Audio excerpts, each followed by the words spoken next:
urushdan keyinda endi mana bunaqa qilib. Hozir endi hamma pirganka o'ynashyapti. Pul orqadan qo'yib ketishyapti.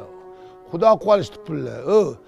Bu ko'p yozgan hadislarda ko'p mol dunyo yig'magan, xotiningni ikkinchi yerga qoladi degan. Bilib qo'ylar-ku.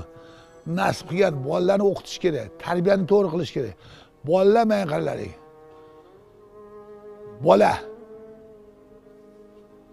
Bolaga 12 yoshgacha ona javob berish kerak. 12 yoshdan keyin o'zi javob beradi.